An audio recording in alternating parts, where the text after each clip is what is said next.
நான் வந்து இலங்கை ஆக்சுவலாக ரெஃப்யூஜி கேம்ப்லேருந்து வந்திருக்கேன். 1990 நடந்த இனக்கலவரத்தில் வந்து இங்கே நான் 7 மாதம் கை குழந்தையா வந்தேன். அப்போ ஃபர்ஸ்ட் டைம் வந்து எங்களை பார்த்தது பார்த்தீங்கன்னா கேப்டன் தான். ஸோ அதுக்கு வந்து என்ன கைமாறு அப்படின்னு கேட்டால், நான் வந்து ஒரு பரதநாட்டிய டீச்சராக இருக்கேன். ஸோ என்னோட கலை மூலமாக எங்களை மாணவர்களை வந்து அவருக்கான ஒரு பெரிய ட்ரிபியூட் கொடுக்கணும்னு நினச்சோம்.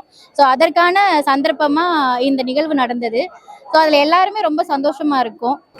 ரொம்ப மனநிறைவோடு வந்திருக்கோம். நாங்கள் வந்து தஞ்சாவூர்லேருந்து ஒரத்தநாடு வட்டம், ஒரத்தநாடு தான் எங்களுடைய ஊர். தீபவர்ஷனா இசை களஞ்சியம் சொல்லி ஒரு பெரிய சென்டர் போயிட்டுருக்கு. அந்த இன்ஸ்டியூஷனில் பாட்டு, வீணை, பரதம், அதில் பரதத்தினுடைய ஸ்டாஃபாக தான் எங்கள் மேம் இருக்காங்க. ரொம்ப ரொம்ப சந்தோஷம். அவருடைய பிறந்தநாள் அன்னைக்கு நாங்கள் சென்னைக்கு வந்து எங்கள் குழந்தைங்க மூலிமா ஒரு அழகான ட்ரிபியூட் கொடுத்ததில் நாங்கள் ரொம்ப சந்தோஷமாக பார்க்குறோம். இன்னும் எங்களுடைய விஜயகாந்தினுடைய அவருடைய தொண்டுகள் வந்து வருகின்ற எல்லா இளைஞர்களும் அதை வந்து எடுத்துட்டு எல்லாரும் வந்து சிறப்பாக அதை செயல்படணுங்கிறது எங்களுடைய கோரிக்கை.